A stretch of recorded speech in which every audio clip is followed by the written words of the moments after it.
Australia के सामने T20 के अंदर अगर कोई सामने वाली टीम 300 का स्कोर बना ले तो कप्तान सीधे भाई अपने विनाशक ओपनर बल्लेबाज ट्रेविस हेड को कॉल लगाते हैं और वो बल्लेबाज तूफानों से खेलता हुआ आ जाता है। ट्रेविस हेड, ये नाम तुमको याद है या भूल गए? अगर तुम एक भारतीय हो तो इस बल्लेबाज का नाम तुम मरते दम तक नहीं भूल सकते। याद है ना तुमको? ये वही ट्रेविस हेड है जिसने भारत को वर्ल्ड कप से दूर किया था। ये वही ट्रेविस हेड है जिसने आईपीएल के अंदर महाप्रलय मचाया था।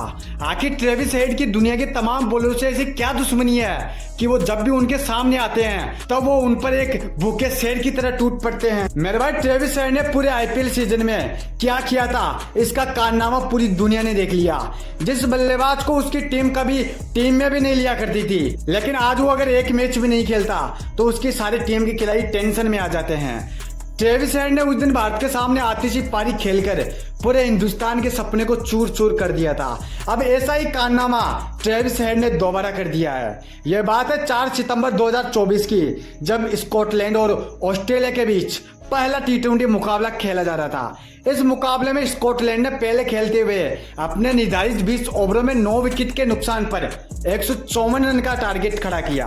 ऑस्ट्रेलिया जैसी टीम के सामने मेरे भाई ये टारगेट एक मामूली टारगेट था, पर यह स्कोर इतना छोटा मोटा साबित होगा, इतना मामूली साबित होगा, ये किसी ने भी नहीं सोचा था। पारी की शुरुआत करने के लिए जैक फ्रेजर और ट्रेविस हेड की जोड़ी मैदान पर आती है, लेकिन फ्रेजर 3 गेंद खेलकर ही बिना अपना खाता खोले मैदान से लौट जाते हैं।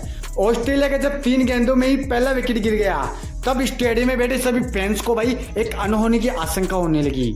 उनको लगने लगा कि भाई कहीं आई इसके अंदर उलटफेर ना हो जाए, लेकिन बेचारे उन दर्शकों को क्या पता था, वो तो इस बात से अनजान थे मेरे भाई कि ये तूफान के आने के पहले की शांति है। नंबर 3 पर ट्रेविस हेड का साथ देने के लिए उनके कप्तान मिचेल मार्श ने खुद जिम्मेदारी संभाली, लेकिन दूसरे छोर से ट्रेविस हेड ने उनको कहा कि भाई तुम उधर ही खड़े रहो, तुम्हारा काम बस इतना है कि मेरे को स्ट्राइक पे रखो और तुमको कुछ नहीं करना।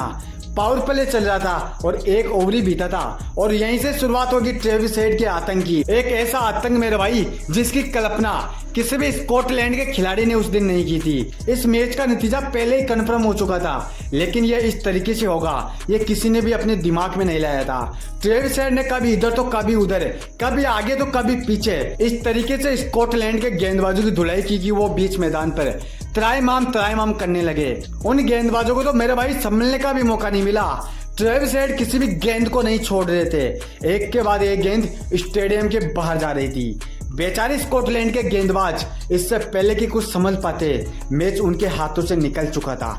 एक बार फिर से ट्रेविस हेड ने पूरी दुनिया को बताया कि भाई जो मैंने मेरे दोस्त से वादा किया था ना, वो वादा मेरे को आज भी याद है। मेरे को वो सब कुछ याद है कि मैंने मेरे सबसे जिगरी दोस्त फिलिप ह्यूज को कहा था कि मैं दुनिया का सबसे खूंखार बल्लेबाज बनकर दिखाऊंगा, और आज मैं उस तरीके से बल्लेबाजी कर रहा हूँ। लेकिन मेरा दोस्त मेरे साथ नहीं है, पर वो ऊपर से मेरी इस खूंखार बल्लेबाजी को जरूर देख रहा होगा। ट्रेविस हेड ने उस दिन स्कॉटलैंड के सामने 25 गेंदों में 80 रन की एक महाप्रलयकारी, महाविस्फोटककारी, महाविध्वंसक पारी खेली। यह तो अच्छा हुआ समय रहते ट्रेविस हेड मैदान से लौट गए, वरना डेविड मिलर और रोहित शर्मा का रिकॉर्ड खतरे में आ जाता। डेविड मिलर और रोहित शर्मा के नाम 35 गेंदों में T20 के अंदर सबसे तेज शतक जड़ने का रिकॉर्ड है, और वो रिकॉर्ड आज एक झटके में टूटते टूटते बच गया। मेरे भाई आज की दुनिया में कई खूंखार से खूंखार बल्लेबाज है, पर ट्रेविस हेड जैसा बल्लेबाज मैंने मेरी लाइफ में नहीं देखा। यह बल्लेबाज जब बल्लेबाजी करता है तो मानो ऐसा लगता है कि गेंदबाज इसके हाथों की कठपुतलियां हो।